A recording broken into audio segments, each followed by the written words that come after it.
prostitution, pornography, Lord, in your mercy.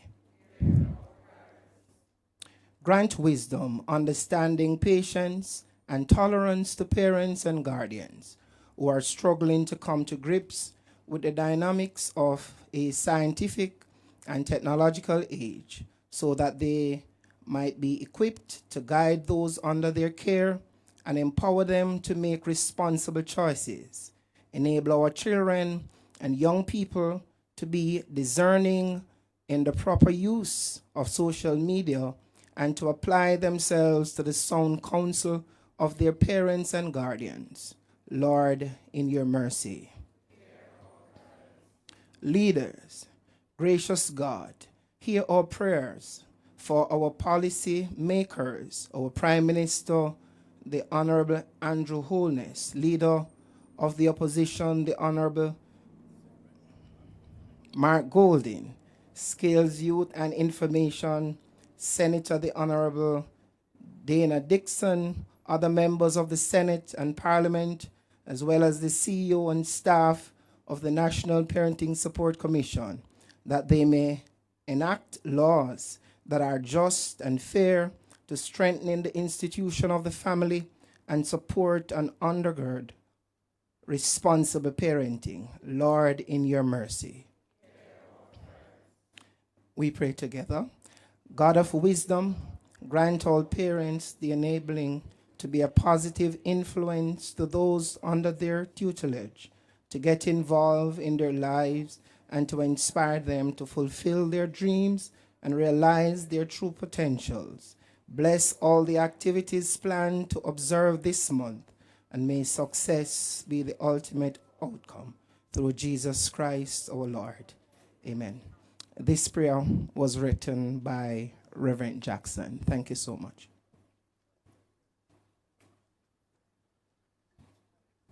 Thank you so much, Mr. Skiers.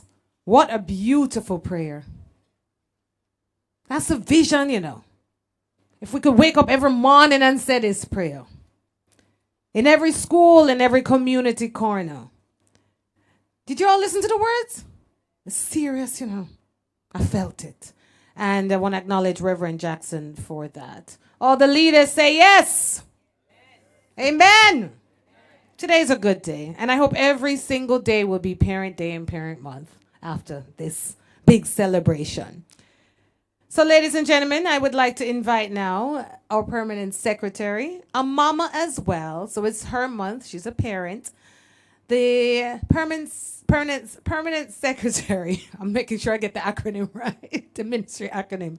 Ministry of Education, Skills, Youth, and Information. Let's do it, Dr. Kessan True. And she is trending. Thank you so much, our moderator. Full of energy, right? Yes. Oh my God, she has set the stage. We can't do anything less. Let me greet all the wonderful ladies and gentlemen in the room. It's really a pleasure to see all of us at this time at such an important occasion to celebrate parenting. We know the value of that, perhaps more so because most of us in this room are parents. And if you're not a biological parent, you have been parenting in some form. Are you in agreement with me? Yes. So I greet you well. Pleasant morning to all of you. Let me greet, most importantly, our guest speaker. You are our honored guest today, Davia. We are happy to have you. And I know your journey, and I'm extremely proud of you. We are looking forward to greater things in the educational landscape because of your work. So looking forward to hear your contribution today. Let me greet Kezia Carr, the CEO, and you know her. She's my champion for parenting. She's very territorial, but she's passionate for the area. Yes, I have to be honest. But she has very high standards. So sometimes it's hard to be around her because she makes you want to do more work, harder work, and some persons are intimidated by that.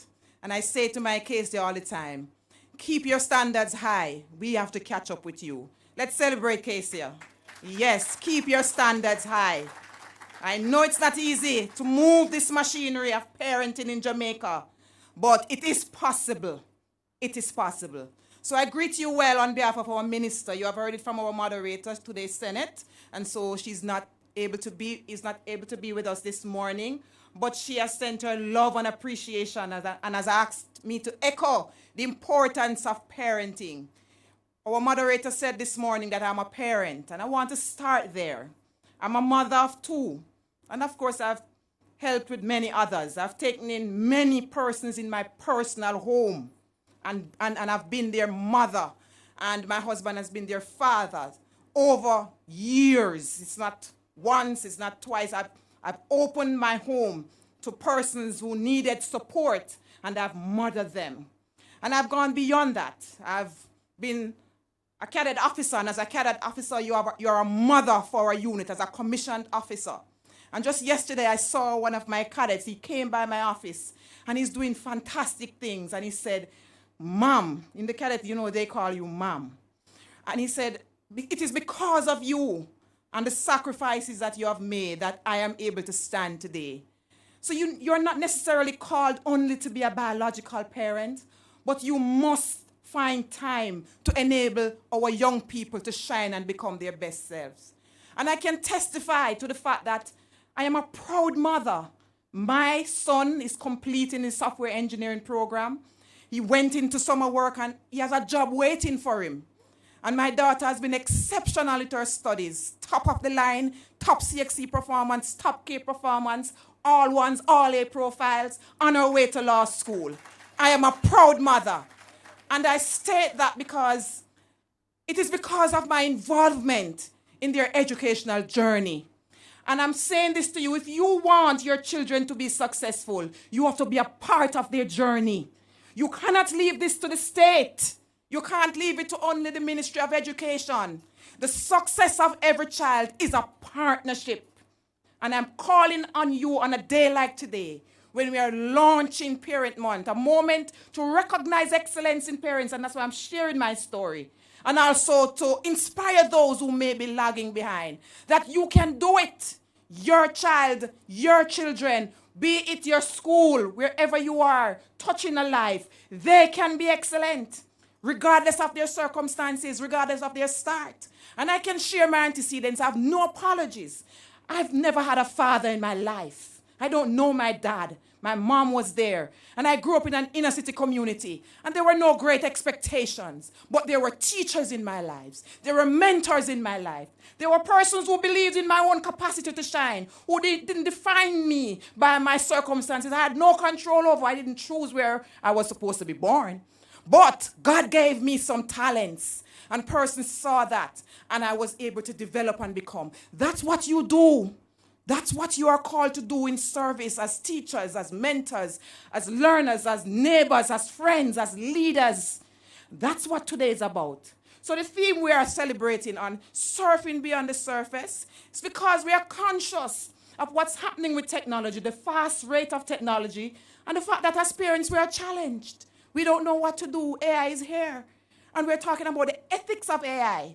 The fact that students can tap into these and it tells them a lot of things. Just last week, I was at an AI conference, and just before we went into the conference, it was on the news, CNN.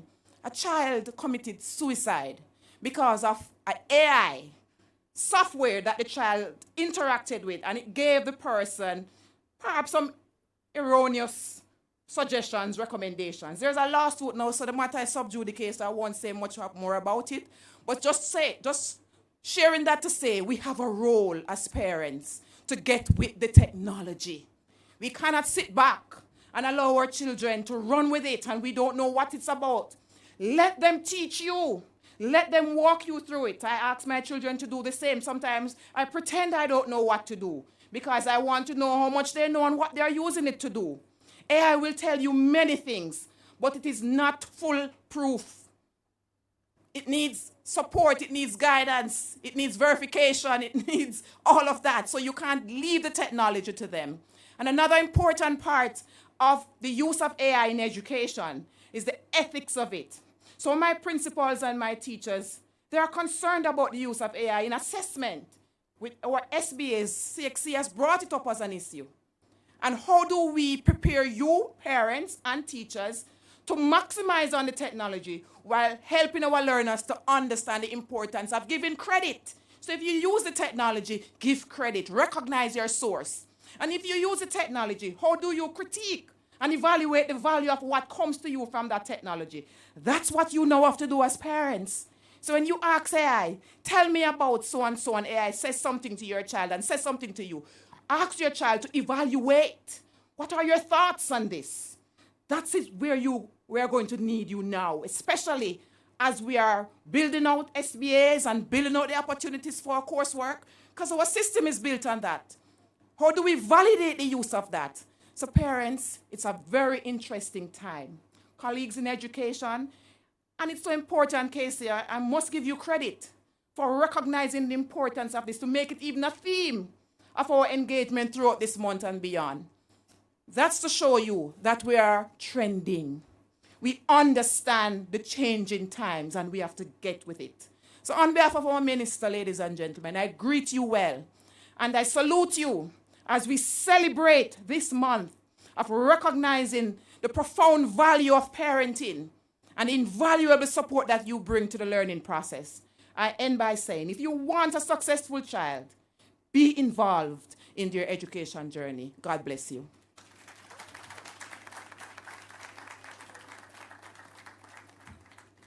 Thank you, Dr. Troop. Boy, I said to my son, let me see your homework. Let me see what the teacher said. Mom, low me no. Me a big man, you know. I know prep school this, you know, mommy. So I don't know what to do with my high schooler when you talk about getting involved. And I'm trying to get involved and he's telling me, low me no. My oven lock. So I'm going to pray for me this month. First form ain't no joke with this tween. But anyway, after you pray for me, I know I'll be all right. Ladies and gentlemen, the last time I saw this gentleman was on a football field. Manning Cup game, Casey and Campion. And he came in bragging about how Casey was going to win that game. But then it was a draw. I'm a Campion mother, by the way. Red is strong, and Manning Cup's looking good. But from the football field to this official media launch, Mr. Stuart Jacobs, I invite you now to bring greetings. And don't say nothing about the game. He's the president of the National Parent Teachers Association of Jamaica.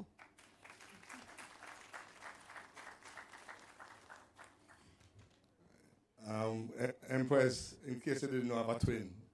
So it wasn't me. Nah, it wasn't me. I don't know. Space, the final frontier. These are the voyages of the Starship Enterprise and its ongoing mission to seek out new life, new world, new civilization, to boldly go where no one has gone before. That's what parenting is. We surf on a daily basis as parents because we go into spaces that we thought would never have gone before. Empress MC, good morning. Dr. Cassian Troop, Permanent Secretary in the Ministry of Education, Skills, Youth and Information. I got that right. I went to the right side of North Street, so I have good memory. All right.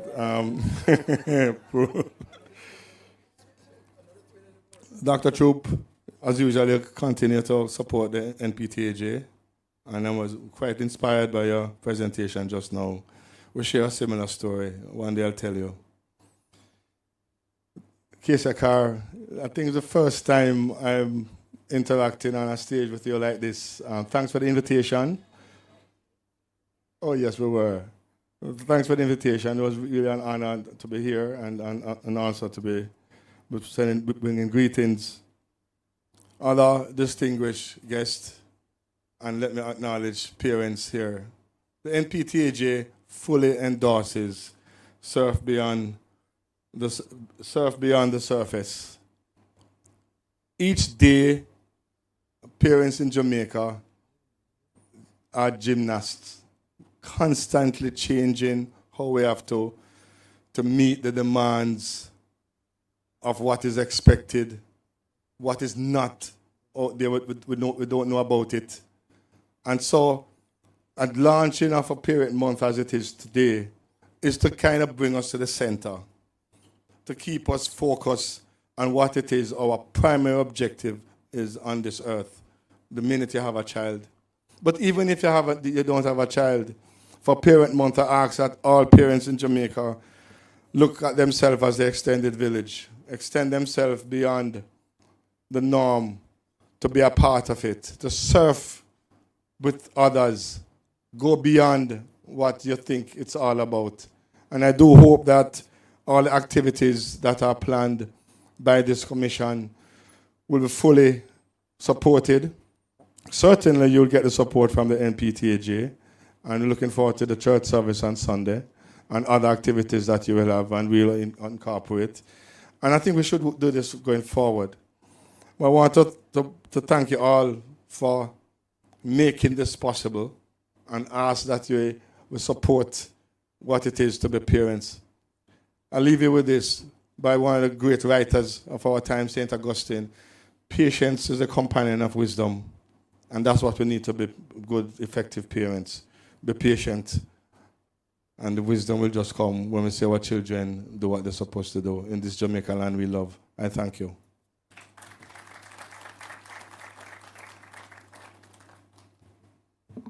Thank you so much, Mr. Jacobs, President of the National Parent Teachers Association of Jamaica. Patience, Empress, patience, patience, patience. The Lord sent me here today. I needed the word. Now, this lady's been working hard from her office to the coffee shop to the phone calls. I kind of know the work and the sweat that she has put in to Parent Month and its activities. And so we invite her now, Ms. Kezia Carr, Chief Executive Officer of the National Parenting Support Commission, to share an overview of Parent Month and the key achievements and activities. So ladies and gentlemen, put your hands together for her.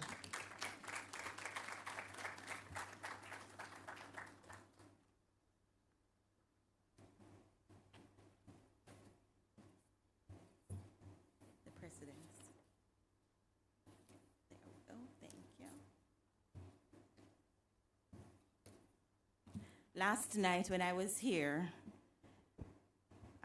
ensuring that the setup was what I wanted,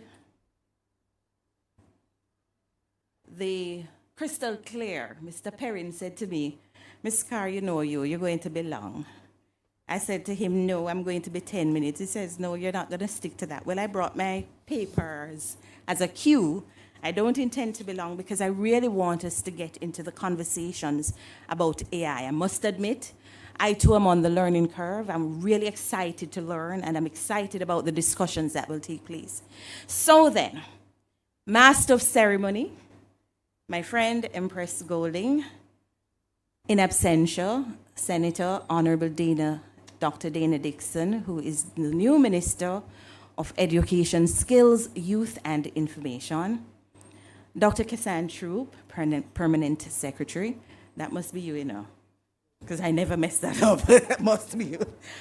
Heads of agencies, I see Dr. Dwyer, head of the NEI, Dr. Damian, who is the head of JTEC, JTech. I'm looking around, well, all heads of agencies who are here.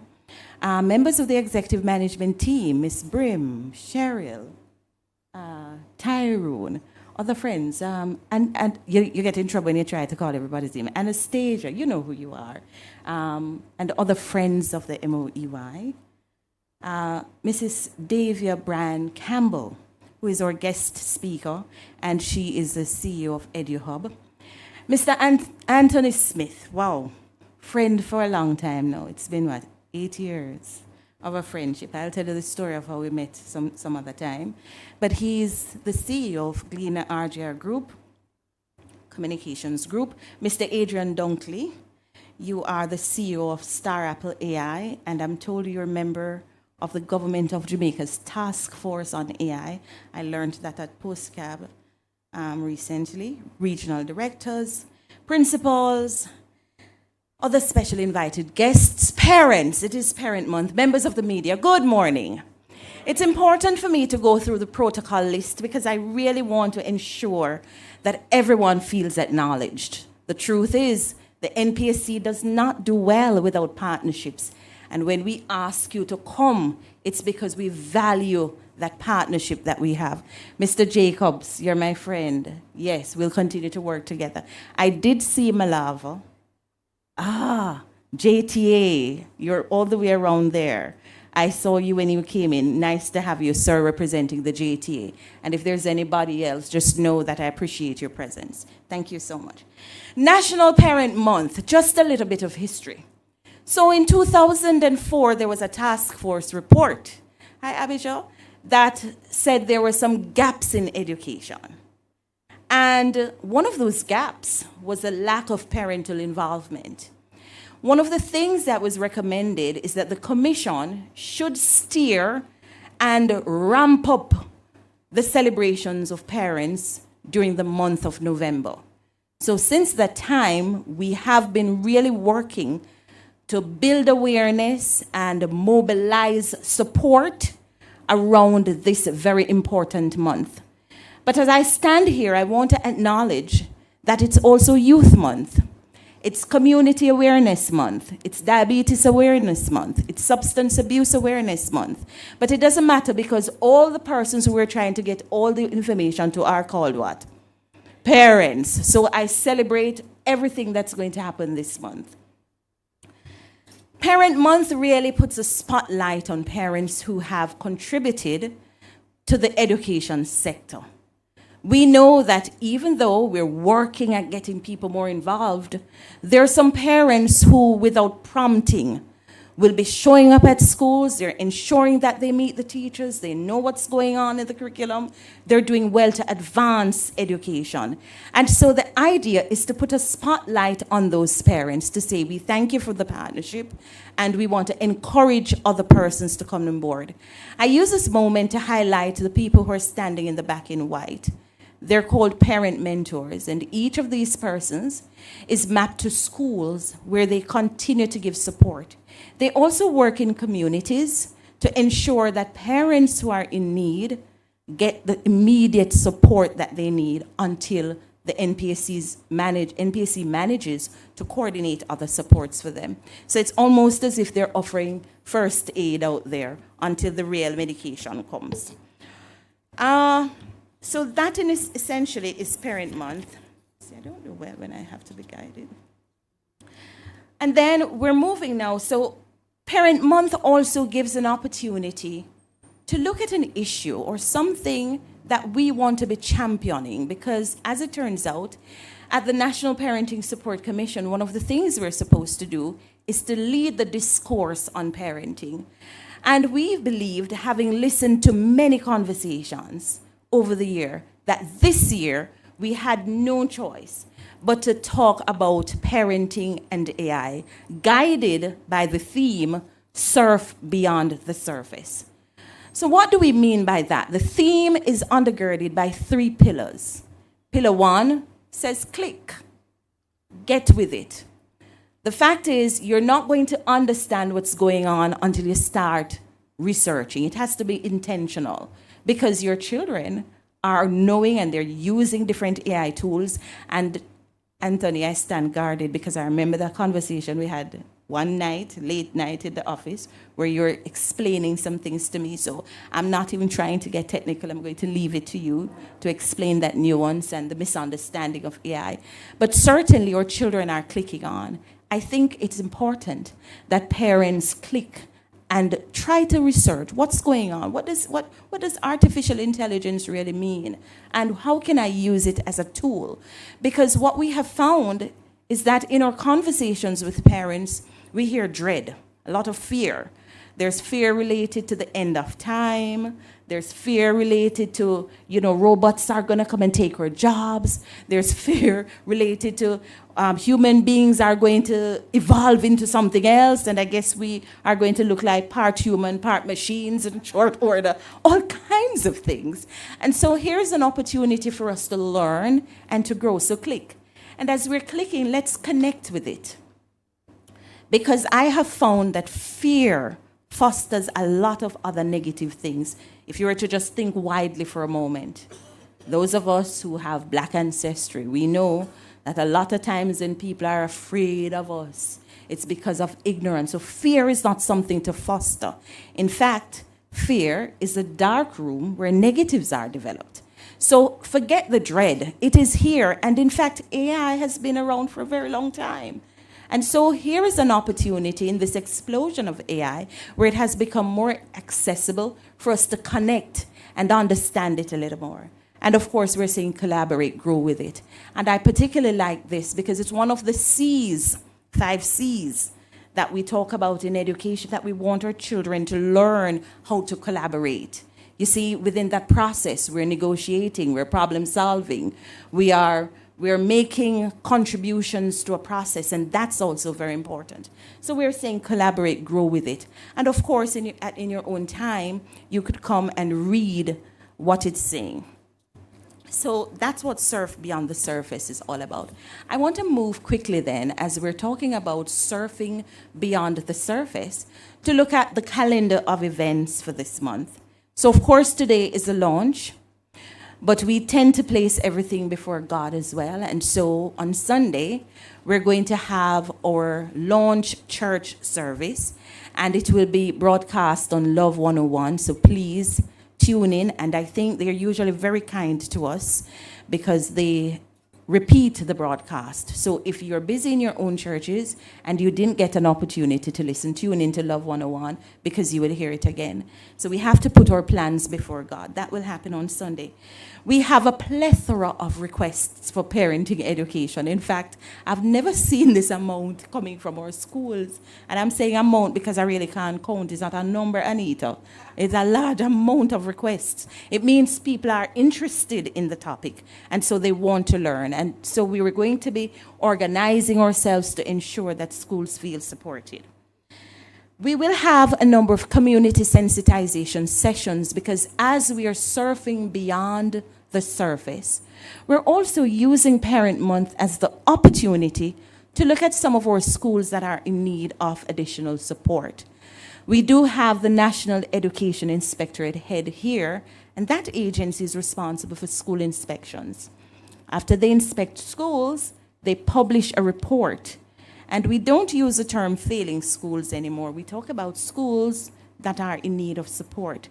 So we're beginning to look at 245 schools in a systematic way. We won't be doing everything in all schools at once, but it's important that as we're going a little deeper, that we use the opportunity to sensitize communities about what we'll be doing in those 245 schools and how they're to use this whole technology era to drive the transformation and the change in their schools. Because alas, hi Mr. DePaz, alas, transformation is not in central ministry. It's really out there in the field. And so even though we're talking and we're driving it from this arm, the policy arm, just know that the real work resides within the schools. And we're going to be here to guide and support. And a part of that support is having community sensitization sessions so they know what's happening with the schools that their children are attending and how they can support. Because there is a community school model out there, And I find when communities own the schools, great things happen. You don't have break-ins or you clap again. Yeah. Because guess what? You fix the pipe. You laid a block, you painted a sidewalk, you painted a classroom, you're not going to want to destroy what you contributed to. Which leads me to the other thought. It's a principle I hold. Only what you invest in, you appreciate, Yes. So even we have to ask parents to invest. And investment doesn't always require money. Investment could be your time. Investment is coming to ask what's going on and how can I help? And so we'll be doing these community sensitization sessions. we also will have 2 very powerful AI TED Talk kind of style town halls. And this is a partnership with Talk Up Youth. And the Talk Up Youth head is our MC today, where we are mobilizing persons to come and talk to us in a larger setting about surfing beyond the surface, surf beyond the surface, parenting, and AI. And just on a point of note, I invited Empress to join me in a conference meeting with Parenting for Lifelong Health. Those are persons from the World Health Organization, a group that I'm a member of, parenting guidelines group. And what was interesting is that they were saying that Jamaica is actually leading the conversation, because whereas there are conversations in pockets about AI, they're not hearing conversations about parenting and AI. And so we had a conversation. I know there is a thought on the table about bringing the head of ChatGPT. We're working through that free of cost, yes, no cost to us, to get the head of ChatGPT to come down to be a part of those conferences. One will be in Montego Bay, the other in Kingston, and that's the 26th and 27th of November. And finally, we will close the month out with the celebration.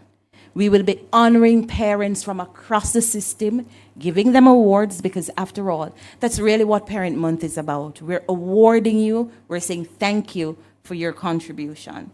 And that closes out the month. You will notice that there's something that's always a staple on the calendar.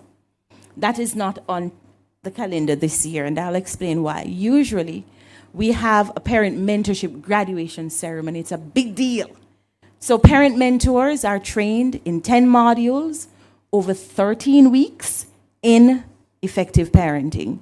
After that, there is a practical. They have to prove what they know. And then there is graduation and certification, and they really look forward to it. Some people have never had a graduation ceremony, so it's a big deal. And we like that because these are volunteers. We don't pay them. But this year, we decided that we needed to do something a little different, because every year when we have the graduation ceremony, the number one criticism is, or observation, Miss Carr, where are the who? Where are the men? Where are the men? So last year we graduated over 100, I think only 5 men. So we went on a drive, and we decided to work with our agencies to recruit men. And we've started a sub-program, I'm very, very pleased, called Men Who Mentor. 150 men. And so the cohort has just exploded, because we're looking at graduating 300, but just last night I said I want 450 to add to the 500. Well, if I do 550, then I'll get to 1,000. Because the idea is to have mentors immersed in the spaces all across Jamaica. So when parents are in need, they have that immediate support. And so that's what we're working on. The training has begun, but we would not have met because the cohorts it's a larger size. So it's way more coordination with the entities. So we will have that at a later date in the new fiscal year. But that's exciting. I think that deserves a hand. Come on now, the men, 150 men. And I already talked about our partnerships, the fact that NPSC would really not survive without its partners. And even for the 245 schools in that intervention, we're depending on partners such as SDC, because they have good data that will inform what we're going to be doing in those schools, and other partners too will come on board. So let me look very quickly at some key achievements. We couldn't possibly talk about everything that we have achieved, but there's some things I would want to highlight. The National Parenting Support Commission is mandated, that's as per law, to have a framework that supports parents. We call this the Effective Parenting Intervention Framework. And this framework houses a number of programs to include the Parent Place. The Parent Place is like a one-stop shop where services are offered to parents. There are no prerequisites, no specific age cohort in terms of your children. So whether you are parents of teenagers, babies, toddlers, it doesn't matter what the age cohort, you can access the services of the Parent Place. And this is universal, right? So it gives everybody access. Parent Places, we lost a number of them during COVID. Some of our places were repurposed as sick bays, classrooms. You know, we had space constraints based on the emergency plan in education and a work with the Ministry of Health and their dictates that we had to create more spaces in the classrooms. But COVID is no more. We want them back. And so we've been working. I am pleased, Ms. Brim, to tell you that we have revamped 6 Parent Places. Can you believe they're all in Region 2? So I really want to highlight the work of Jacqueline Bogle, Region 2, because Region 2 is leading on that. It is a process to get them back up, and I'm very pleased that we have 6 up and running already, serving over 800 parents. We have relocated one, that's the one that was in the zone of special operations in Mount Salem. It is now at the Mount Salem Primary and Junior High. There's still a bit of work to do there, but we're most happy for the church that housed it for a few years. And you know, the principal says she has great plans for the place, and we're working on that, along with our partner, JSIF, to get that up and running. It should be open this month. There is another program we call Stay Connected, and this is a program that's implemented in high schools. It is triggered by the National Education Inspector report that tells us that there are high levels of absenteeism, attrition, antisocial behaviors, situations like those, and of course, low parental involvement.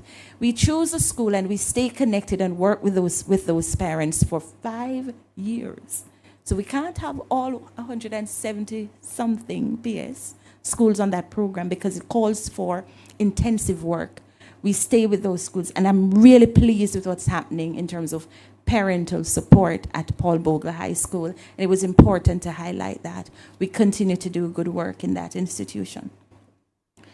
Parents have also been identified for over 20 parenting education. Have also benefited, I beg your pardon, from over 20 parenting education sessions, and we're building life domains to include literacy and self-care and employment, use of daytime, and mental health. These are the life domains that we're building to ensure that parents are able to do what they need to do for children. That's be effective.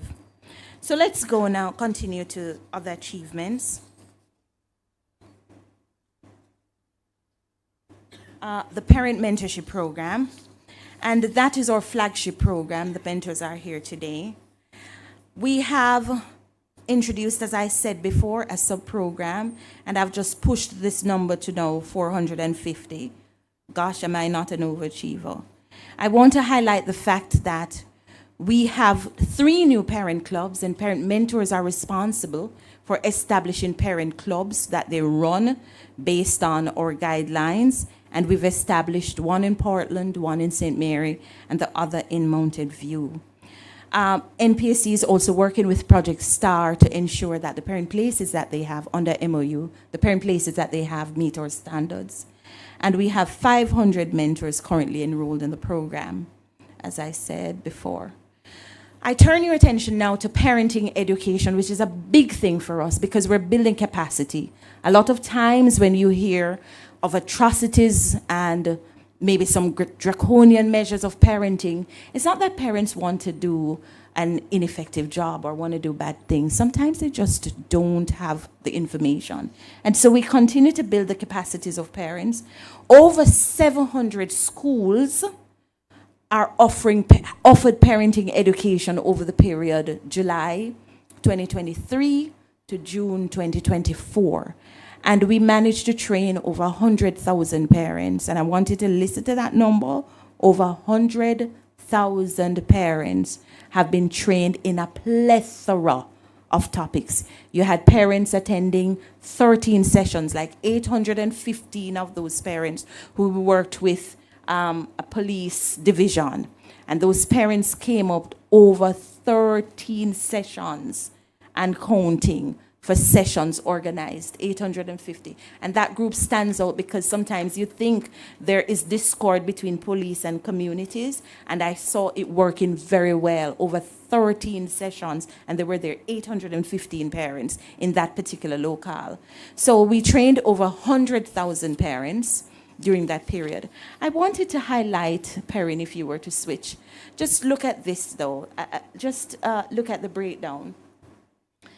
We were looking at a bit of disaggregation, and I guess it supports my call for men to be a part of our programs and to understand that parenting is really not solely the woman's role. And I want to be cautioned because I don't want that to be the soundbite to say, Miss Carr is bashing men. Love men. That's not what I'm doing. Love fathers. That's not what I'm doing at all. I'm just saying that we did a survey in 2020, and the men were saying, hey, we're not averse.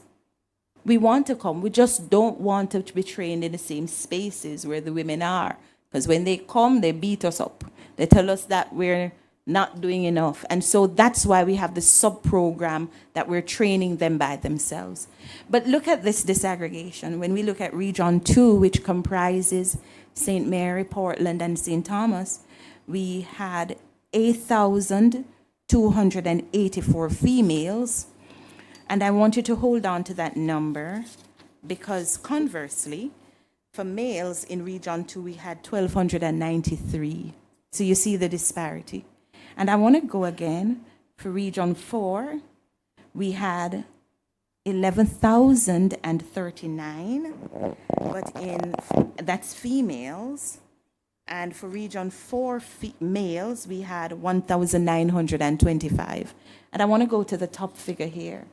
For females, we had 17,767 in Region 1, which comprises Kingston and St. Andrew. And then we had 3,425 males. So we need to get the males going. Wouldn't you agree? We need the men to come out. Even look in this room, it's so dominated by females. We want to see more men showing up. And I know that culturally, and I'm going to call it, we do see parenting. When we say parenting, we think because of that nurturance thing, we think it's a woman's role. And I know this. Who recalls a baby walking out on the highway some time ago? Was it recent? Might have been last year or so. There was a baby who just wandered on the highway. That highway that connects Monique that way. And every passerby who was interviewed said, where the mother there? Because it's a parenting thing. Nobody said, what? Not where's the father, P.S. I said, where the mother there? So what would they have said? They said, where the mother there? So they should have said, where the father there? Or where the father there? You know, just in addition, where the mother and father. So I think culturally we have to change that. We need to have parenting seen, Abijah Livingston, as both male and female. I'm not bashing men. We want you to partner with us, all right? And so I leave you with that to say, really, this is perhaps the impetus for ensuring that we have these strong cohorts of males who will train. Because imagine now, if we're training more men, other men will be inspired. Men like to talk to men about certain things. They have a different way of talking. We probably sound a little too nagging. I don't know what it is really. I don't have any scientific thing. Depaz, you're so uncomfortable right now. But surely we really want the men to stand with us so that they too can inspire other men to be effective in parenting. And those are my words. I really thank you so much, and I look forward to the discussions that will take place. Tony Gregory, hi. Cultural icon. So happy to have you, and I'm looking forward to the entertainment section. Thank you, everybody. Thank you, Kezia Carr, our leader, for that 30-minute speech. We appreciate, love it. And I know you have more to share, but we will do that over the month. I have things I want to say, but I have to get the program going because of that half-an-hour speech. And she just did my job as well by mentioning the icon that I was supposed to surprise you with. And now I don't know what to say. Except, wow, this man is a historian, a graduate of, I call it the University of Alpha. Music is our greatest asset in this country. I can tell you, our people, our music. Saw him celebrating recently with the great Marcia Griffiths, celebrating 60. You were born in the year of my father, so I know exactly how old you are. I mean, how wise you are. I think he brought the first Rolls Royce to Jamaica or something like that. Man, Bashi, ever looking good in Europe, representing Jamaica. What a singer, what an artist, what an icon, what a history book. Gypsy girl. Yeah? Only a fool breaks his own heart. So I go. This man has toured the world representing us. And what an honor to have him grace our stage in Parent Month. The great Tony Gregory.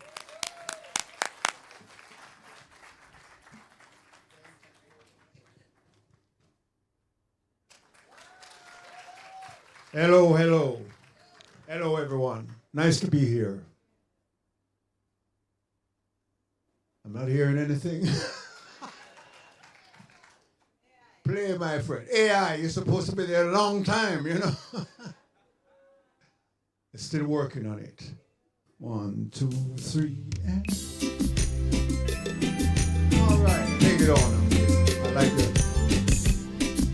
Here's a song from my last album. It says, springtime of your life, at the beginning.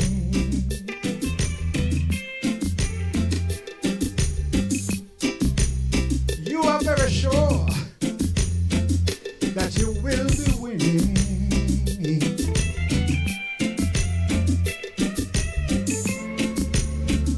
And you think you're where you want to go. But the wheel of life sometimes seems so slow.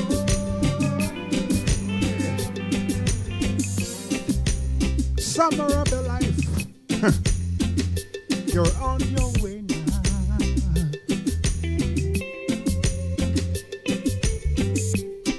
Oh, and it feels as if you'll make it somehow.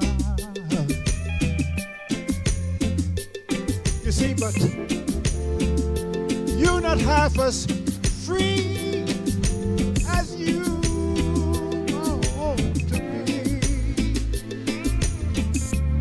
But still you go on. Hopefully. Lordy, Lordy.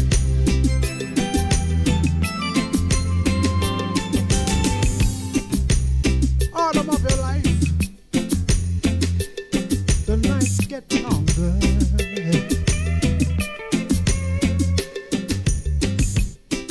Oh, and it seems as if it's gonna get cold, so colder. Where have you come from? What makes you go? You're surprised to see that you still don't have the key. Winter of your life, rain keeps coming down.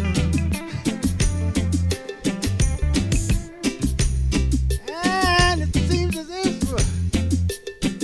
someone is calling. Yes, indeed. Calling you back. Oh, where you won't be alone. And no more will you after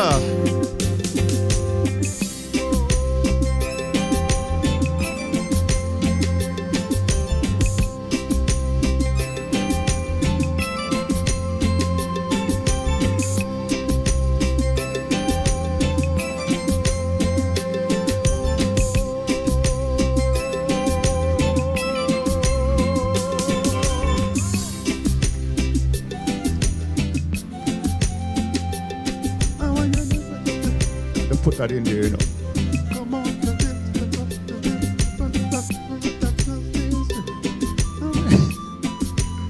No more will you have to.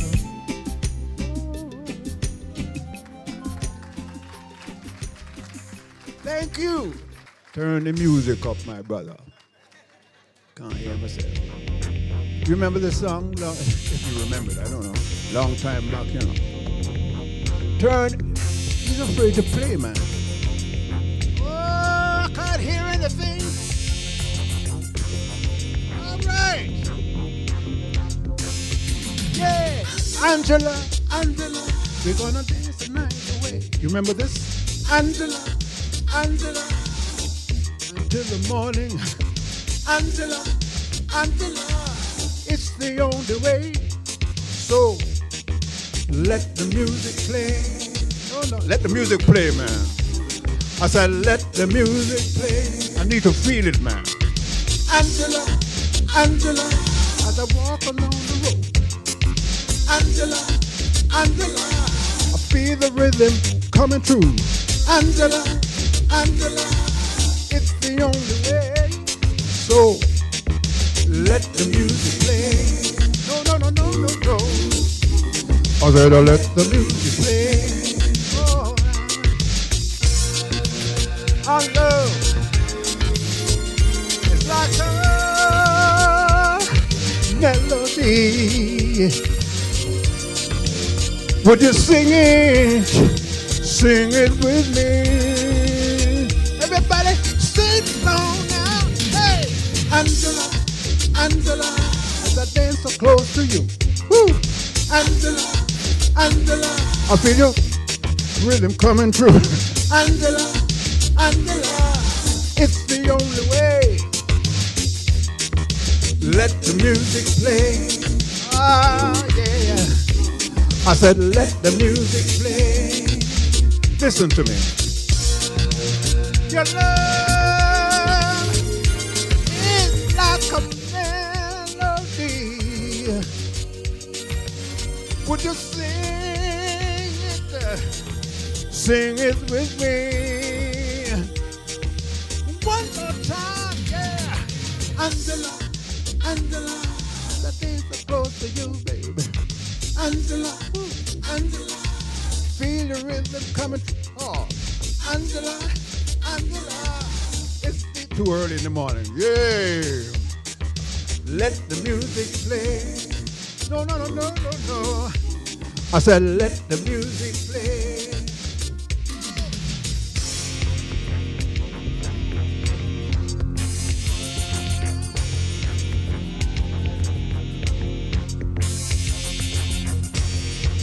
Still can balance.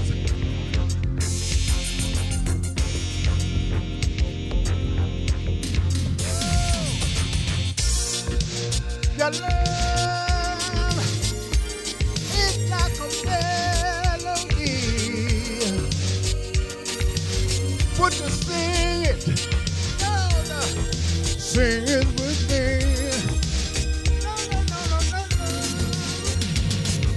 Angela, that is alone to me. Angela, feel your rhythm coming through. Angela, it's the only way. So let the music play.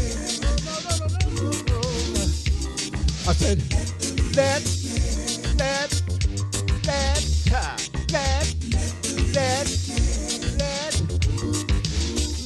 music play. Let the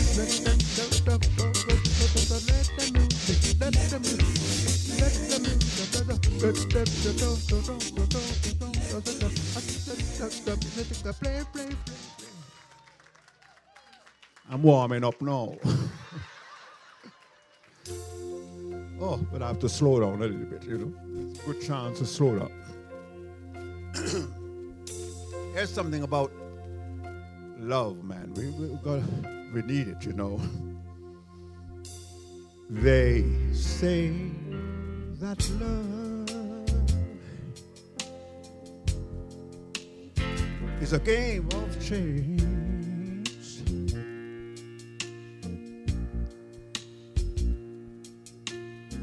play your cards right, and dear romance. Now, give yourself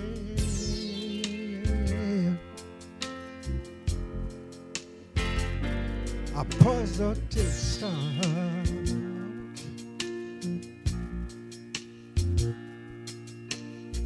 If you want to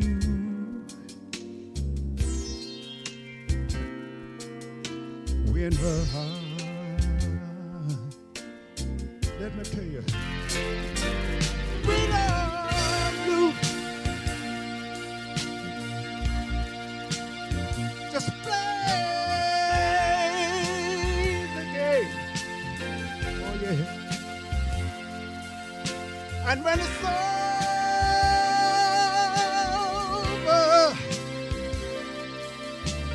start all over again. Yes, sir. We love you.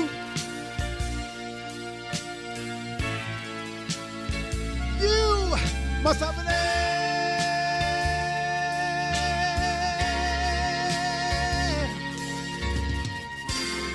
and happiness you find in the end. Oh, winning street.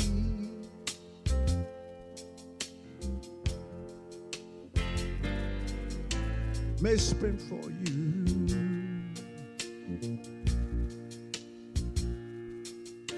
But if it stops now,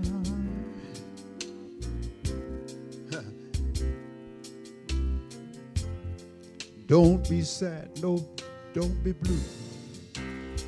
Oh, a winning streak.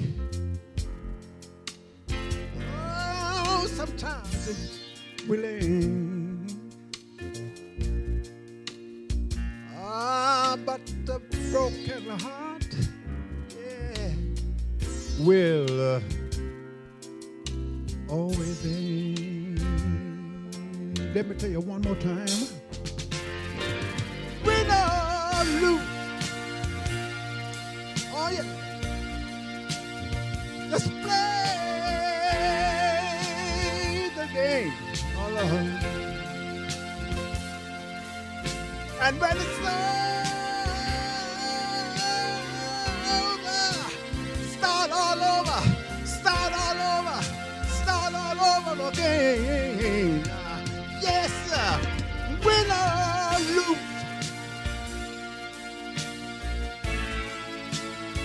You must have an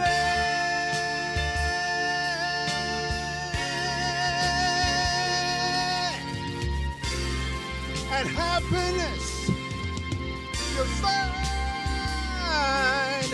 in the end.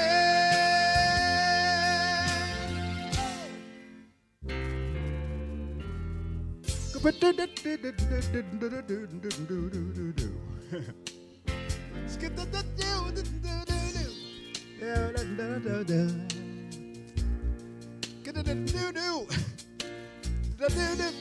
musical language, you know, but that's completely different from the education thing. Win or lose.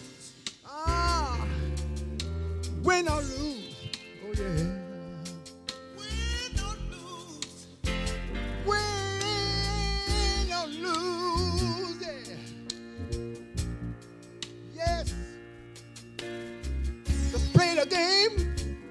Just play the game. Oh, win or lose. Don't give up. Oh, win or lose.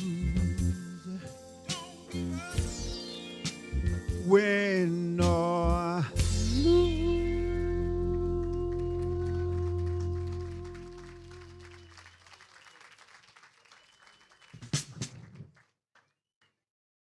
Oh, okay. Oh, all right. Too early for this, Uncle Tony. I know. We're gonna bring on the AI conversation, and then we're gonna ask you to come back after our guest speaker. to close. Is that I okay? don't have a Cause problem we're with just that. a warm up. Hmm? We're just warming up. Really? Yeah. All right. Is that okay? Oh, yeah. Give it up for Tony Gregory Part 1.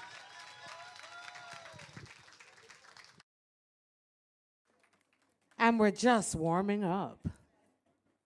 Yes. How many of you knew some of those songs? Yes. How many of you haven't heard some of those songs? Need to know your history. These are the things we need to teach in the history class, the history of our music. Yeah, musicology. Cultural icon. And we cloned you today, just so you know. Yes. Do you see the AI that was behind you, the robot? Yes. So, 100 years from now, there'll be an AI Tony Gregory. What's her name again? Anybody named Angela? We've cloned you. Is that okay? We didn't warn you about today, but yeah. It's an AI day. We're going to have a quick conversation with two thought leaders in digital technology, AI, media. And so we want to invite them to the stage. And we're going to have a real 10-minute, no longer, 10-minute conversation before our guest speaker comes. And then we're going to have refreshments at the end with the great Tony Gregory, if he can stay a little longer with us. So I'm going to ask the team to set up the tables really quickly, please. AI, set table now. We bring to stage Mr. Anthony Smith, Chief Executive Officer, Cleaner, RJR Communications Group. Mr. Adrian Dunkley, Chief Executive Officer, Star Apple AI. AI people clap. They're going to have a brief 10-minute conversation amongst themselves. And we ask you to tap in, take notes. And as Casey said, we are leading the conversation on parenting and technology, digital technology, artificial intelligence. And it's very important as they sit down and get mic'd up to tell you about a parent that was a part of our Talk Up Youth group. Her name is Sabrina, and I know she won't mind me telling this story. She has 2 children, and she WhatsApped me and said she needs some money, she needs a job. I went on to ChatGPT and Googled, young mother, 2 parents, need some work, give me some ideas of what she can do. I copied it, pasted it onto her, and all of a sudden she's making money on Fiverr, on Upwork. She's couriering with her car, while the baby's in the back. And AI told me what to tell her in less than 60 seconds, and now she's making some money as a single mom with 2 kids. So there's so many opportunities, and I now hand it over to the experts. All right, 10 minutes, gentlemen, and your AI time starts now. All right, so good morning, everyone. Morning. Adrian and I haven't practiced this, by the way, so we're literally just having a conversation. Literally. So I'm going to jump right in, Adrian, and ask you, first of all, just to give some background. I mean, how long have you been in this AI field and working in AI? 15 years, going on 16, so it's been a while. Okay. And just for full disclosure as well, RJR Gleaner Group is an investor in Star Apple AI, right? So there's a partnership. We know each other for some time now. We've been talking about AI, artificial intelligence, but what actually is AI? That's a difficult question to answer. Because what is intelligence, right? We should all know what that is. We know what it looks like, but is a dog intelligent? Vote our hands. Yeah? All right. Is a door intelligent? Shouldn't be. Why? Because it's not. Is a plant intelligent? All right? They realize now plants actually have ways of communicating with each other and reacting. So there is intelligence there. So when we talk about artificial intelligence and you talk with your kids, it's a lot easier to say that it is appearing to make decisions and think. But appearing is the key word there. It's not necessarily that it's thinking or reasoning like us. It's just every single one of you is working free for the tech companies. Every time you go online and you post something or you search all your data. So the reason why ChatGPT was so good at giving the recommendations is because so many humans have put that information online. So it's intelligent because we are all intelligent and it's just feeding from us, right? So when you're talking to your kids, it's very important for them to understand that they are the persons training these tools.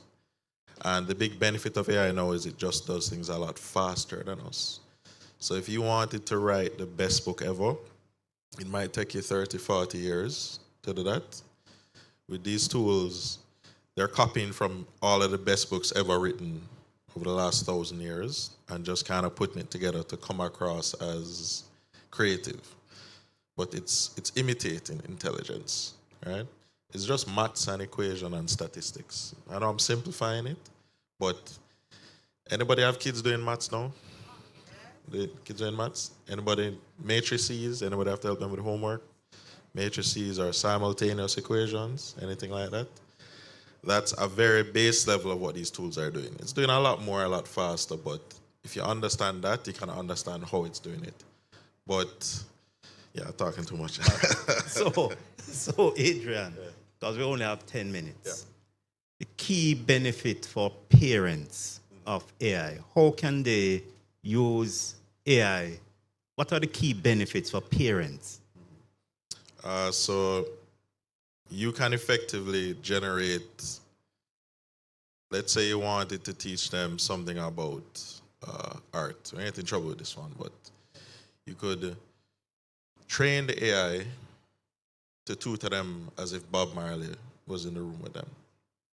Okay? You could train them about history with Albert Einstein and Aristotle, all of these people that you wouldn't be able to talk to. You can have Barack Obama teach you right now how to speak publicly, all right? So you can help them do things a lot faster, more efficiently, but the big benefit of AI is personalization. None of your kids are the same, no matter what anybody tells you. Your teachers have a lot of kids, have a lot of work to do. You can create custom learning approaches for your children based on their needs, and you can track them over time so you have more information. For instance, Halloween was yesterday. I have a little niece, and I used to play video games when I was younger. There's a benefit to video games, I'll tell you that. So she said she wanted to play a game. I said, okay, let me make a game. So I just went in this tool called Claude. You can use it now for free. I said, make me a video game for my niece where she can control it and to teach her. And it created it in 5 seconds. She could control the thing on the screen and input stuff. So there's a value to it. The barrier to entry, being able to personalize all of your kids' lessons. Yeah, we need probably another 5 hours to go through the benefits, but they're gonna get better grades in school, they have more opportunities, and they don't need to spend as much time on work. That's a huge benefit. So how can AI help children to socialize? Because one of the drawbacks that we're seeing is kids glued to their phone, glued to the computer, and having very little social skills. So how can AI help in that regard? So you could actually talk to it like a human. There are concerns that it's gonna get addicted, because you basically have a friend that will always be happy with you and always side with you. So you still need the human, you need you to watch over them, just as much as social media can be very toxic and negative. These tools don't know the difference between right or wrong. They don't understand. The way I like to look at it is AI tools are like the smartest, most arrogant, inexperienced intern you'll ever meet in your life. Okay? They know everything about everything, but don't know how to apply it to the real world. So you have to be careful how you talk to them. We've been running tests with children, with professionals, people with PhDs, people who've never gone to school. The big recommendation is if you can manage a person very well, you can manage these tools very well, because they're trying to imitate how we act and how we react to things. So, second to last question, what are some real-life examples of AI helping to improve learning outcomes for children? Ooh, too many. Where I start? Anybody, anybody teaching science to their kids or any difficult topic right now? All right, you can create a podcast right now between two people teaching them in plain language. It's a tool called Notebook LM. Google came out with it, Notebook LM. You literally upload their textbook and you say create a podcast to teach them about thermodynamics or the political state of Kenya in the 18th century or something, and it will talk to you normally. That's one. If you want to create a special song for them, there's an app called Suno, S-U-N-O, for instance. It will create a rhyme about how to spell words and how to use adjectives properly. And this all takes a minute. And this can be customized. They will talk to your kids properly. Right? There are a lot of benefits and advantages to using these tools, but you as parents still have to be involved in the process. Because again, they don't, if you ask them, solve climate change, you'll say, okay, get rid of all the humans, because all the humans causing climate change. And then you say, you made a mistake. Or it said, sorry, you're right, that's bad. The level of that mistake is the same as if you ask it to write a business plan and it spelled your name wrong. It doesn't know the difference between the two. So we need humans involved in the process, especially Caribbeans, because these tools are made not in the Caribbean, not for Caribbeans. If you talk to the tool now, ChatGPT has a voice feature. The patois sounds like an American who came to Mobay for a weekend and found a nice Rastafarian man to take them around. Or rent-a-dread, a rad, right. So for, I forgot the name. I'm gonna call it IC, right? The ministry, education, youth, education, skills, Youth and information. So I'll just say IC, right? You're right. They can't do everything. It's all your responsibility as parents to ensure that your kids are taking advantage of these tools. And someone said this, I think 2-3 years ago, AI is not going to replace you. Someone using AI is going to replace you. The same applies to your kids. And the big problem for them now is you need less people doing the same work with these tools. You need less doctors, less lawyers, less engineers, okay? That is objectively true, which means it's going to be harder for them to get a job. So take advantage of these tools. I just want to reiterate the Google tool, the Notebook LLM. You know, what it does is take the information and produce a podcast. So it will actually produce a podcast of two persons talking about the subject, but in simple terms. Very useful. And I mean, we could go on and on and on. Brought up. All right. Yeah, brought up. But we're probably not sure if we have time for it. Last question, Adrian. Because there's AI and then there is smart tools, distractions out there. Yeah. So how can parents actually distinguish between what is AI and what may be just a distraction, a smart distraction? The line is very blurry right now because these tools can look like an educational app, but it's just conversing. With the teenager that passed away earlier this year, it's a game that he usually plays, but you can talk to the game characters. And the people who built it did not put proper controls in place to stop this from happening. It's still a tool that doesn't understand. And we actually got a hint of this years back when ChatGPT started with a individual who was testing it, said the tool fell in love with me and tried to make me leave my wife. And I just asked it about the news. Why? And then they said, we don't know. We're looking into it, but we can't tell you why. Because these tools are looking at all the information we ever created, and you need to be specific in how you talk to it and put controls in place. Right? So there's a lot of dangers there. There's concerns about, how would any of you feel right now if your child wrote the next Harry Potter and it typed in the tool and the tool stole it, and then you hear one of these companies publish the story and made millions and millions of dollars US off of it. You would feel slighted, right? That's the risk with them. There's a lot of benefits, but you also have to consider that you are working for free, your children are working for free with the tools, so you need to be very careful with how they utilize it in the day-to-day. I think we had our glasses we're going to show you. So this is Meta, Facebook. This is their AI glasses. And effectively, this is tied into their AI tools. Looks like ordinary glasses. You can just put it on right now. You can talk to it. You can take video.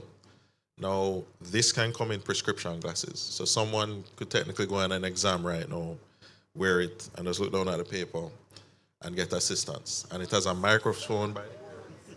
There's a microphone by the ear, so no one else is going to hear. The only way you know is because there's a light at the front. There are ways around that. But some Stanford, I think it's Stanford University students, use this, walked on the road, and just started identifying people by their image. Background check on them, they knew their name, location.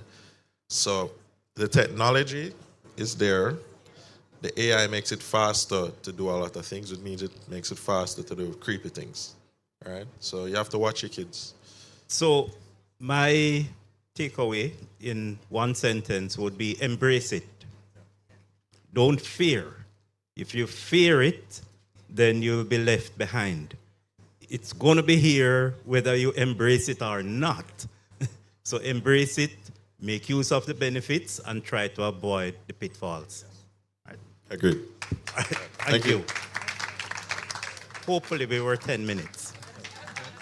You know, as a newsman, you know we have to stick to the time, and you sure did. Can I see those glasses for a minute, please?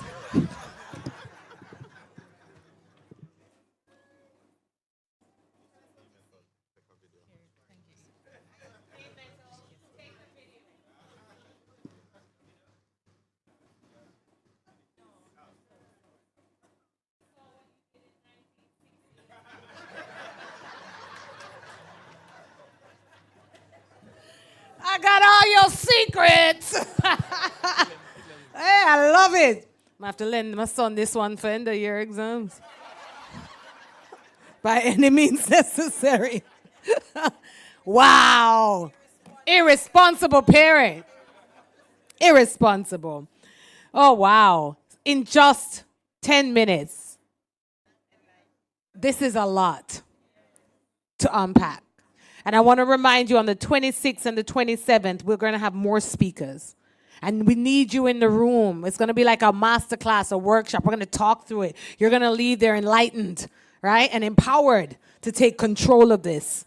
So Montego Bay on the 26th, we'll update you on all the details, the dates, we have the date, the time, the speakers, and in Kingston on the 27th. Who wants to be in that room?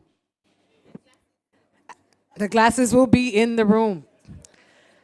And now I'd like to invite, can't see a thing, it's dark. I'm over 40, I need glasses. I'm just in denial. Miss Rilette Allen is going to introduce our guest speaker, and she's a parent mentor. Where is Miss Allen? Come forward, Miss Allen. Woo! Love our parent mentors.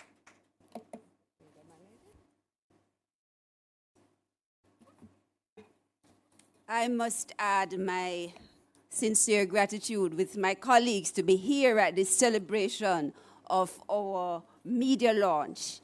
But at this time, I am called upon, I'm privileged and honored to do the introduction of our keynote speaker, Mrs. Davia Bryan Campbell.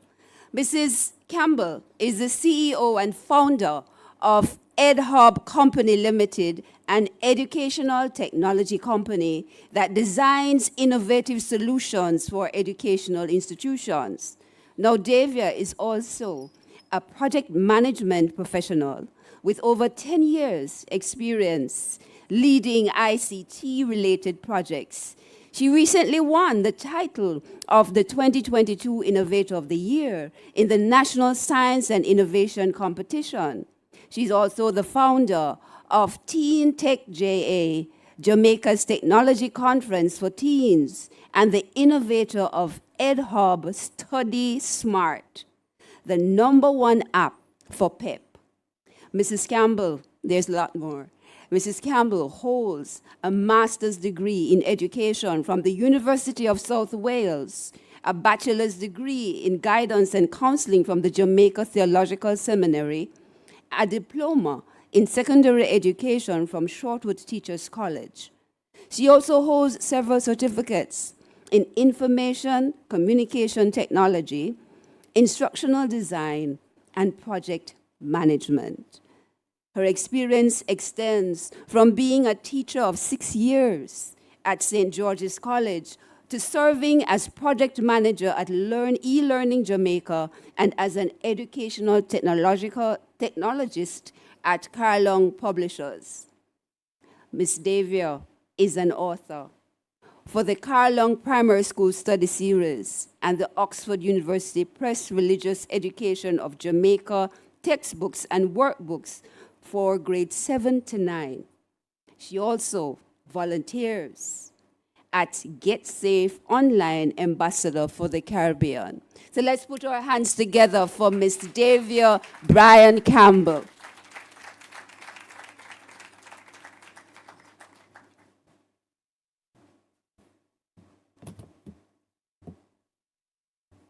Good morning, colleagues. Allow me to adopt the protocols already observed. Today we're going to be having fun, I hope. We're going to be surfing the beyond the surface, definitely. And I want you to be very participative. We're going to be exploring AI today. So, excellent. Okay. All right. So we're going to click and get with it. So we're going to click and get with it. So may I see all your phones? Just take out your phones, your smartphones. Ms. Carr, could you pass one of my smartphones, any one of them? Let me see all the smartphones. I'm not going to ask you to turn on the flashlight. All right. So I want you to follow my instructions on the screen. The next screen. All right. So I want you to find Meta on your phone. Can you all find it on your phone? May I see the hands of all the persons who have used Meta before? 1, 2, 3, 4, 5, 6, 7, 8, 9, 10. All right, I don't know. All right, so I want you to find Meta on your phones. It's in WhatsApp. Right in WhatsApp, right there. Yes? It's kind of intrusive. All right. Let's find out how intrusive it is.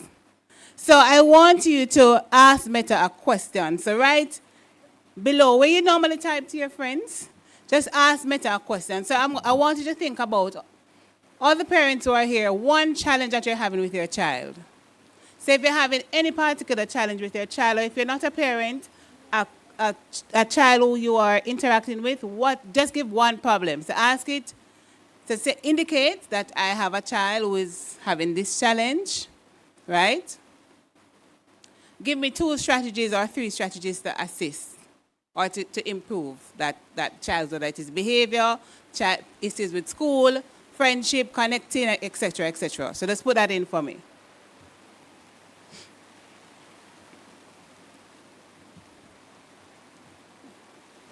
See everybody typing away. Anybody need a phone to borrow?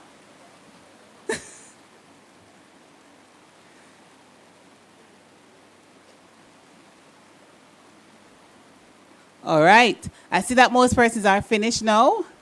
So I want 1 or 2 persons to indicate to me what you have typed and what your answer was. And I want you to also evaluate it because that is very, very important.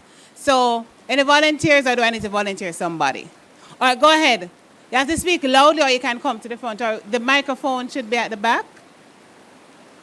Somebody, could you just give her a mic quickly? And the clear sound, we're going to need you on the ground a little bit here because we're going to be interacting. All right. So, good afternoon, all. Jessica Davidson, Spot Valley High School, interim principal. So I asked, what can I do to help my child with drug abuse? And it went into conversation mode. I am glad you're seeking help. Supporting a child struggling with drug abuse can be incredibly challenging, blah, blah, blah, blah, blah, blah. Initial steps. Educate yourself. Learn about substance abuse, its signs, symptoms. Next, open communication. Talk to your child about your concerns. Next, seek professional help. Consult with a therapist, counselor, or addiction specialist. Supportive actions. Encourage honesty. Set clear boundaries. Monitor behavior. Provide emotional support. And these are the things that goes on in greater detail. Treatment and recovery. Outpatient and inpatient treatment. Support groups. Medication. Relapse and prevention. Additional resources. National helpline, and it gives a number. Online resources. National Institute on Drug Abuse. Partnership with To End Addiction. Self-care. Important reminders. And it went on, and it's very localized. So I think it did a great job. All right. Give her a round of applause for me. All right. Now, it is very important for us to, when we click and get onto it, right? Clicking and get onto it means that we have to go on it and actually practice. We have to try it. We have to test it out. But we also have to evaluate it. So even though it gave us some advice, is there anything that you would change about it? Is there anything that you would not accept from it? Is it culturally relevant to our own context and what it is that our child is doing, whether it is in school, interacting with their peers, etc.? So I saw that quite a few of you were sharing with other persons about your findings, and that's excellent, because it is important for you to also know that the Meta AI is from, as we know, Facebook, IG, all of that is integrated. So if you go to Facebook, you'll also see that you have Meta there. If you go to IG, you'll also see that you have Meta there. They're all interconnected. Now, Meta is a very simple tool, AI tool that you can use to get quick information. So sometimes I don't go on the other AI tools, especially if you need quick, fast information. You can go in and, like Empress said, if you need to get job ideas, if you want to get how to assist your child, if you need to get just about general information, you can go to Meta, and in a few seconds, like it just tested, you can get information. Guess what too? You can also generate images in it. So if you ask you to generate an image for you, you can also generate an image and share. So if your child is having a problem answering a question and you need more support, for example, labeling parts of a plant, you could ask it to give you the different parts of the plant and it will show you. So you have this resource right at your fingertips, and guess what? You don't need to download anything. You don't need to interact with anybody. It is right here. So before you leave here today, if you haven't tried any other AI tool, you know that you have Meta right at your fingertips that you can actually start breaking the ice with right now. All right? All right, so let's talk a little bit about what is artificial intelligence. And I know Adrian would have break the ice with that one. But if you were a grade 7 or you're a 7-year-old and you really want to know what AI is, really it is pulling all of the information that has been across the world, across Google, across all the blogs, and we have put it in one space, right? And we are saying that we are collecting information, we are putting it in one place. When we're finished putting this information in one place, we have algorithms behind the scene that is putting together the information and putting it back out to us for it to think like humans. It can't, as I always say, think like. It can make decisions as humans, but it actually think like us because we give it the information. Now, last week, there was an article that came out that some of these AI tools are running out of human content. They are running out of human content. You know why? Because all the information that we're there now, we are now using it up, and we are now putting out information that contains AI material. So the genuine human information that we would normally write and put out there in blogs, that's going. So technically, after maybe another few years, we don't have any information that is coming from us as human beings because we're using the AI to generate these things. And this is a real concern, you know, because then there's a thin line that is going to be blurred between what is real and what is not real. And so we now have to figure out and learn to evaluate, because it is very important that we learn to evaluate these tools and what is correct and what is incorrect, and doing the research and make sure that we check our sources. All right? All right, so let's talk. So what are some AI tools that you have been using? What are some AI tools that you have been using on a regular basis? Do you recognize any of these icons here? All right, so tell me them. Which one is this one? YouTube. All right, so remember that YouTube collects our data. You know how YouTube collects our data? Let's think about when we use YouTube. You will see videos that you would have watched in the past. You would see it pop up and say similar videos or recommended videos, right? It's because it is tracking you. It is collecting your data, right? And it is tracking you.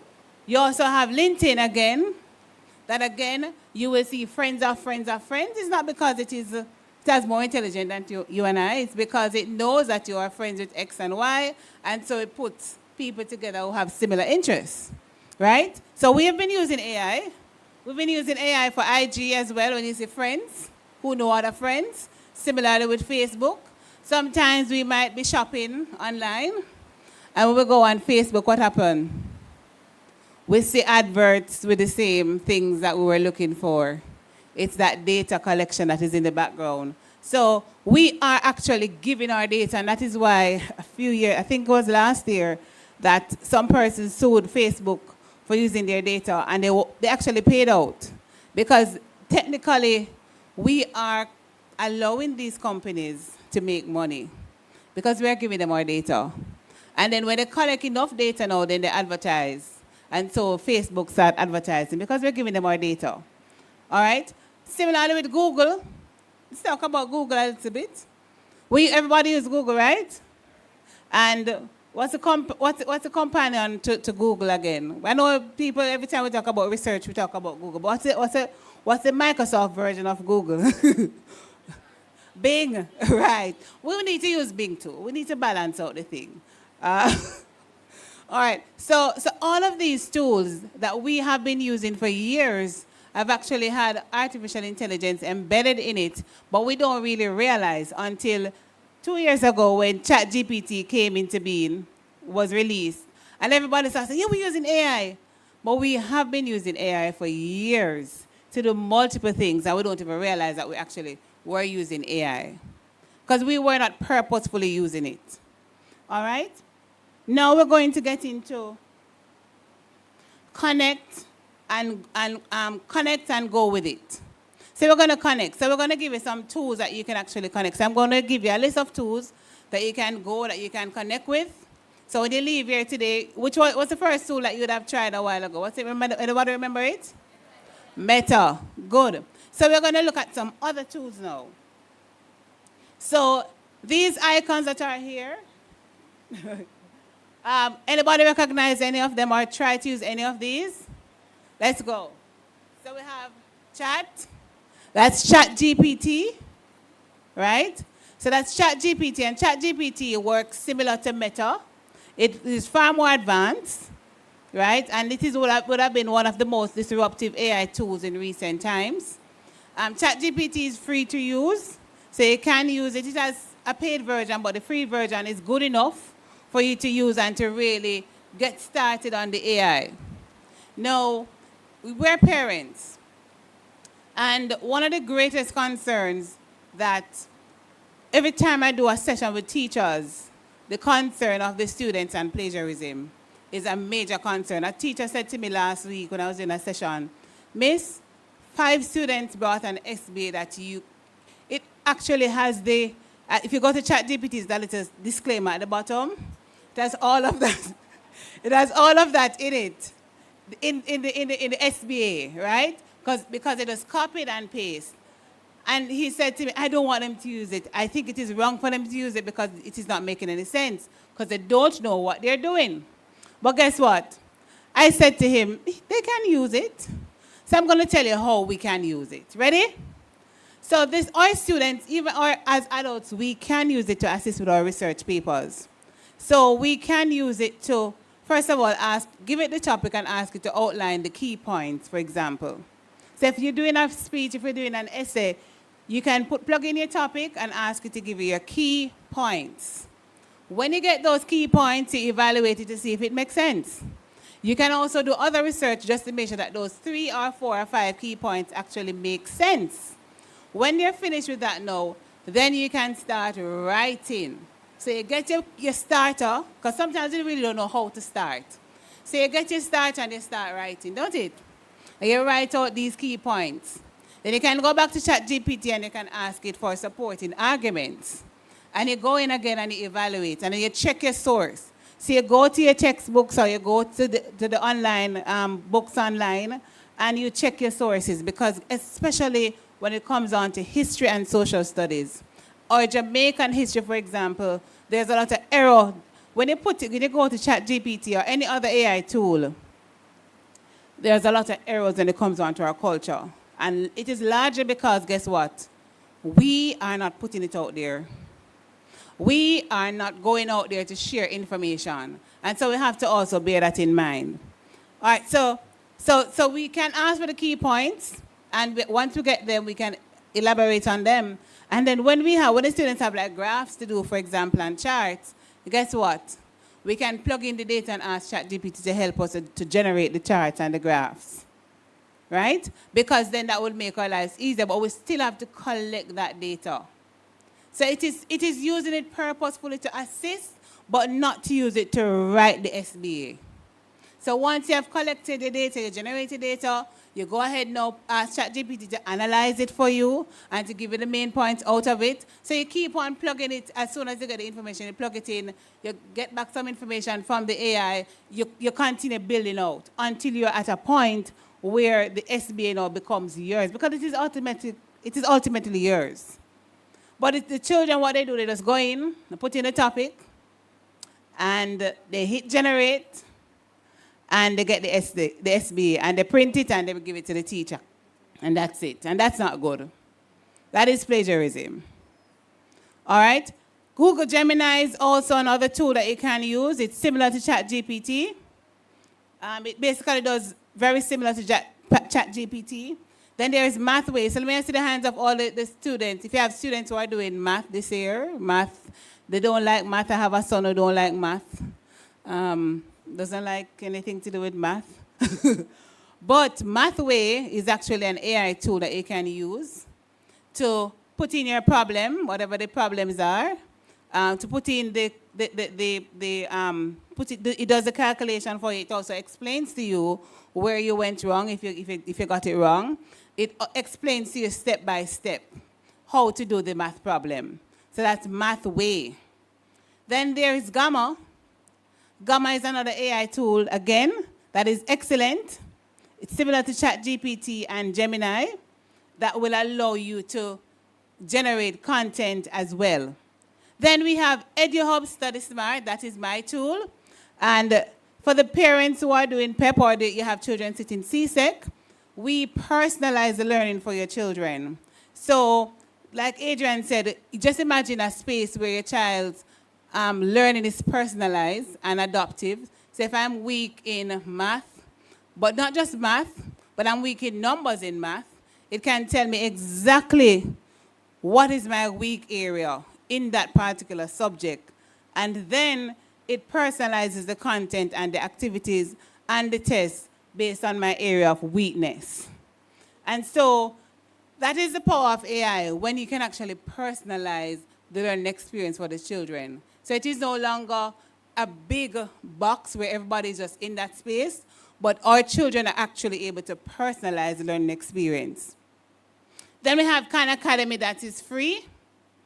So Khan Academy is free for you to use, and it does a very, very good job using AI as well to help to personalize the learning. And then you have Kamingo, sorry, which is a new AI tool from Khan Academy as well. That is excellent. So as parents, again, there's another tool for you to use. I hope you're making note of these.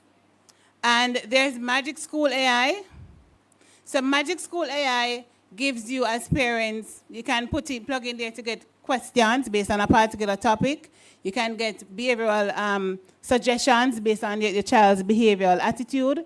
You can get so much out of Magic School that you would be able to, if you're having any challenges with your child and just learning, and even teachers, principals, Magic School is an excellent tool for you to utilize. So these are a number of tools, and there are several others that you can use, but this is just a few of them. All right? Now, we're going to collaborate and grow with it. And this is how we're going to do it. The first thing that we're going to do is to make sure that we clear all misconceptions and concerns that you might have about AI. Now, the first one is AI will make children lazy. How many of you believe that? Be honest. If you believe so, just raise your hand, because I believe so too. You believe that way? You believe that? I think so too, but there's a but. It may make your children lazy if it is not utilized properly. And so as parents, the onus is on us. First of all, can I tell you something? How many parents are here? Maybe about 50? A lot, right? Out of the 50 parents who are here, if you have a child who's in high school, I can tell you that more than half of the population who are here, your children are using AI tool to do their assignments.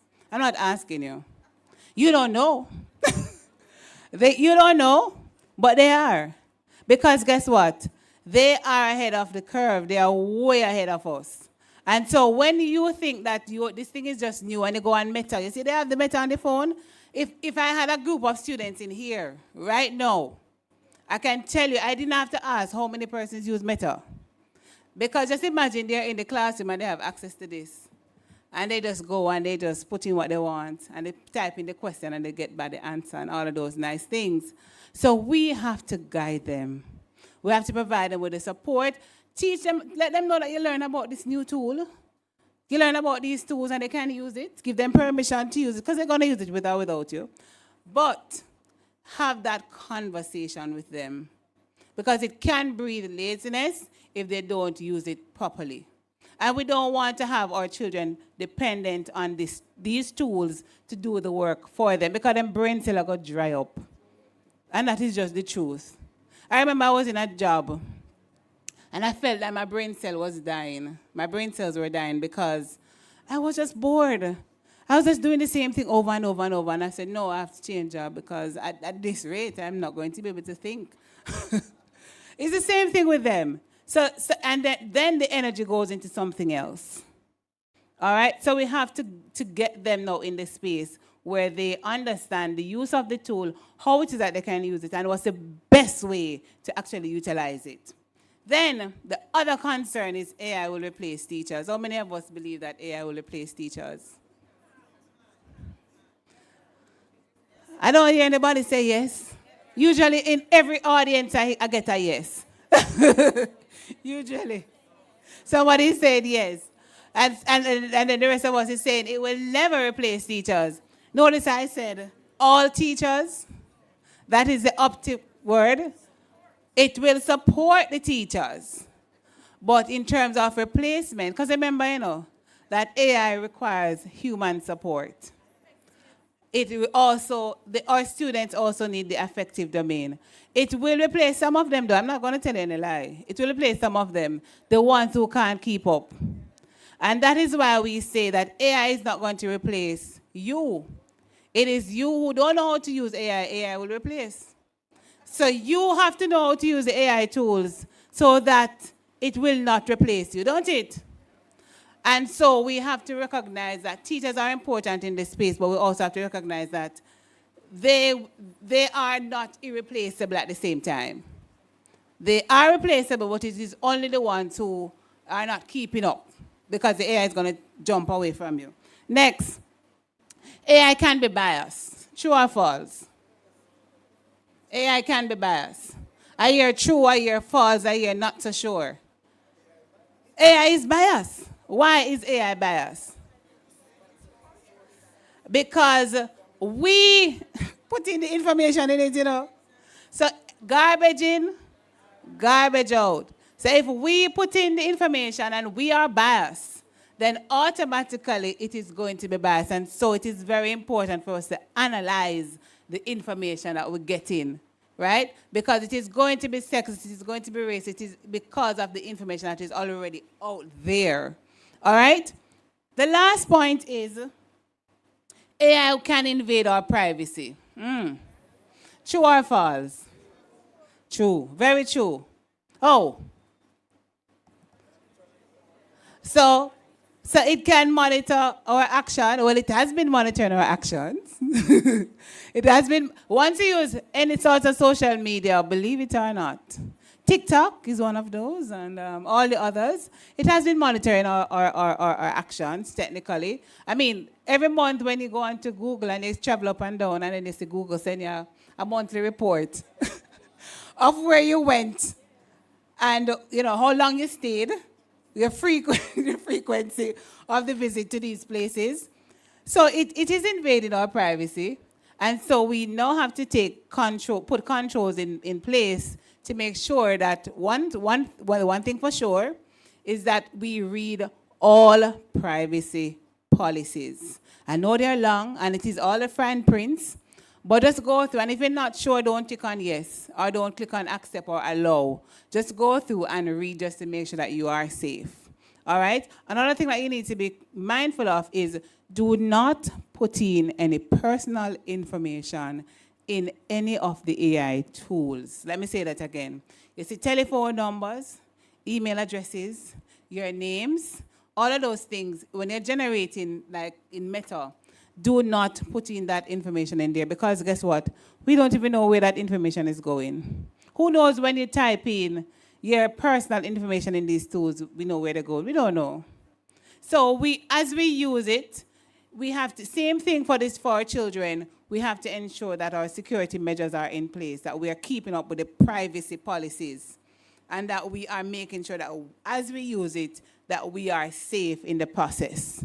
All right? So we are debunking some of these fears, because these are genuine fears that we have, that we just need to accept and realize that AI is not going anywhere.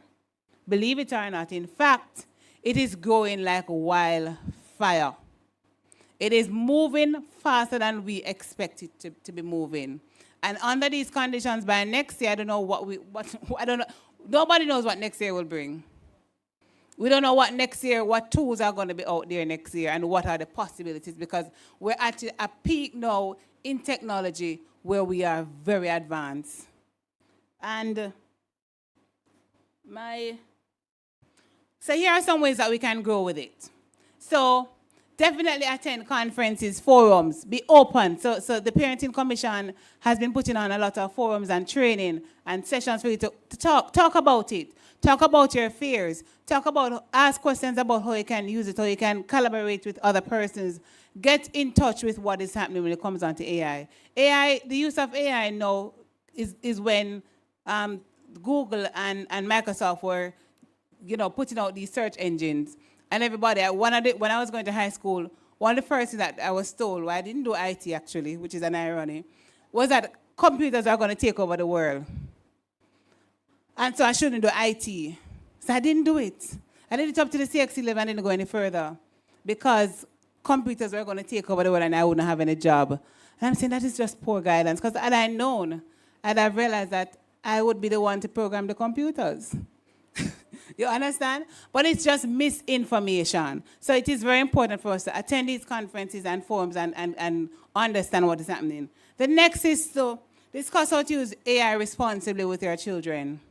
Very important. And the last point is create parenting support group. So many of us are part of a parenting support group. 1, 2, buckle my shoe. That's not good enough. So this is a good chance for you to actually create AI parenting groups. And I don't know who is ready to lead that charge, because this now is where we can support other parents by sharing tools and sharing information with other parents so that we can provide them with the support that is needed. So this could be a nice Facebook group for Jamaican parents. So I'm actually finished, but I just want to say to you parents that as we go into this technological age, into this technological space, this is a new era for us, right? And so let us embrace it. But as we embrace it, let us use it responsibly and ensure that we also support our children as they use these tools as well. So get on with it. Let's get started. And AI and us, we work together. Thank you so much. Thank you so much. The future of AI is fascinating. Thank you for enlightening us, Mrs. Davia Bryan Campbell. And we hope to also use your app, or should I say your tool, yeah, which is EduHub. All right, guys, so check it out and download it. We're going to move fast now. I'm going to ask Casey to just come forward. We have a few presentations of gifts. Then we're going to stand for a national anthem as we officially close, and then we go into our food mingle as well with Mr. Gregory. So actually, we're going to do the presentation of gifts at the very end, right? Is that okay with you? Right. So we'll do that as because I know some of you have other appointments, I've heard. And so what we're going to do is stand for the official closing, and then we go into the food with Boss Tony Gregory. If he'll give us one more piece. Please, after the anthem, please. Just as a kind of, party after party vibe. Parent month after party. So please stand for our national anthem.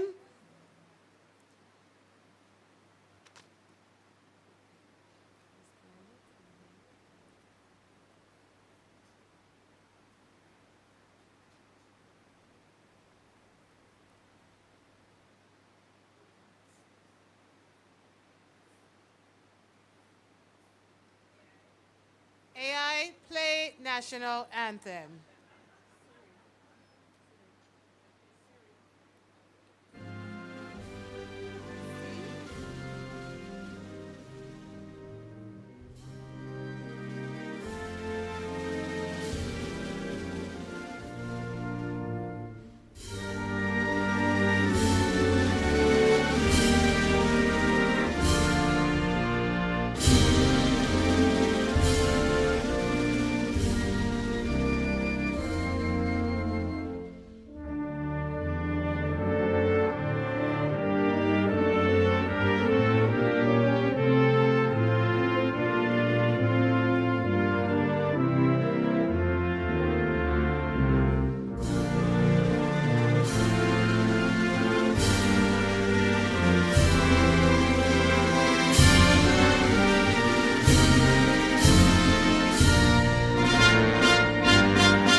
Thank you. You may be seated. So this is the official launch of our Parent Month here in Jamaica. Surf Beyond the Surface. Let's put our hands together for the partnership, the leadership, and the growth of our country through parenting our children and embracing what is in front of us and using it as an opportunity. I'm Empress Golding, and I have had the honor of being in this room with you, and I thank you for allowing me to share this space. Remember to go on to the mpsc.gov.jm website so you can stay abreast of all the activities throughout the month, okay? The calendar will be there, and some of you signed up today, so I hope you are open to receive some emails about some upcoming activities. So we thank you. We're going to ask Tony Gregory, please, to come forward. Just give us a one last something, because, you know, you're warmed up and we're warmed up. And then we're going to ask Casey O'Carr to present her presentations as we mingle and have some refreshments. Thank you so much. The permanent secretary has to leave, so thank you so much for being here. Ladies and gentlemen, Tony Gregory, and feel free to stand up and dance a little bit.